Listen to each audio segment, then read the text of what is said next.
Delhi police की special cell को बड़ी सफलता हाथ लगी है। पुलिस ने लक्ष्मीनगर इलाके में रमेश पार्क से पाकिस्तानी नागरिकता के एक आतंकी को गिरफ्तार किया है। बताया जा रहा है कि दिवाली और आने वाले त्योहारों के आसपास आतंकी हमलों की साजिश में वो शामिल था। इस तरह से दिल्ली पुलिस ने एक बड़ी आतंकी साजिश का पर्दाफाश करते हुए शहर से खतरे को टालने का काम किया है।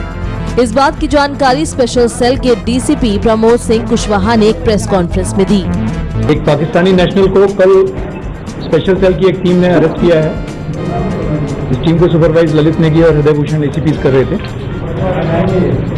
ये पाकिस्तानी नेशनल पिछले एक डिकेड से ऊपर से इंडिया में रह रहा था और इंडियन आइडेंटिटी एक्वायर की हुई थी।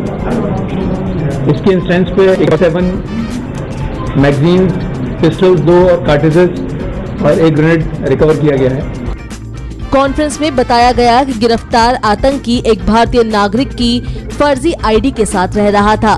आतंकवादी के पास से एक AK-47 राइफल के साथ एक अतिरिक्त मैगजीन व 60 राउंड, एक हथगोला, 50 राउंड के साथ 2 अत्याधुनिक पिस्टल जब्त की गई है। इसकी हैंडलिंग पाकिस्तान ISI कर रही थी और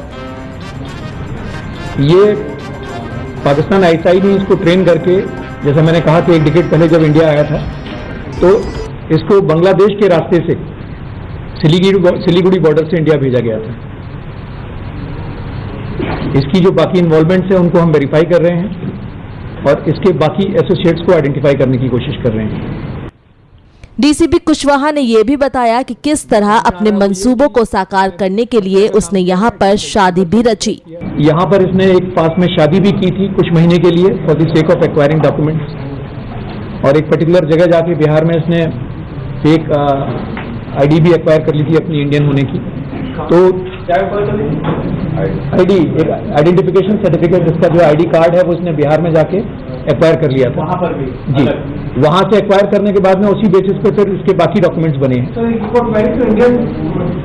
he got married to an Indian woman, और उससे शादी करके, शादी भी स्पेसिफिकली इसी पर्पज से की गई थी, जहाँ कुछ महीने शादी करके इसने उसे छोड़ दिया।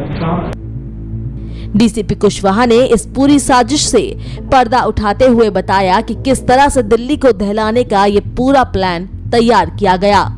इस तरह की टेरर एक्टिविटीज इनके हैंडलर ऑर्गेनाइज करते हैं तो नीड टू नो बेसिस पे चलाते हैं सो दैट ये पकड़े ना जाए। तो इसको एक पर्टिकुलर आदमी ने पाकिस्तान से टास्किंग की थी जिसका कोड नेम नासिर था, और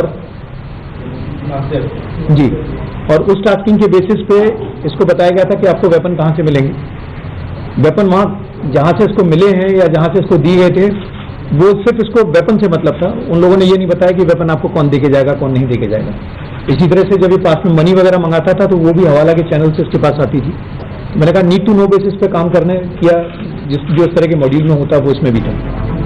आपको बता दें कि त्योहारों पर आतंकवादी गतिविधियों का इनपुट मिलने के बाद से ही सुरक्षा बल अलर्ट हैं। दिल्ली में आतंकी की गिरफ्तारी को NIA एक बड़ी सफलता बता रही है। दिल्ली पुलिस ने त्योहारों के मौसम को देखते हुए राजधानी के बाजारों और मॉल सहित भीड़-भाड़ वाले इलाकों में सुरक्षा बढ़ा दी है। जनता को अलर्ट किया गया है। लोगों को संदिग्ध लोग या चीजें दिखने पर तुरंत पुलिस को सूचित करने के लिए प्रचार प्रसार किया जा रहा है। संवेदनशील इलाकों में पुलिस की गश्त बढ़ा दी गई है। किराएदारों का सत्यापन किया जा रहा है। साइबर कैफे, सिम कार्ड विक्रेताओं और सेकंड हैंड कार डीलरों को भी खरीदारों की पूरी डिटेल रखने को कहा जा रहा है।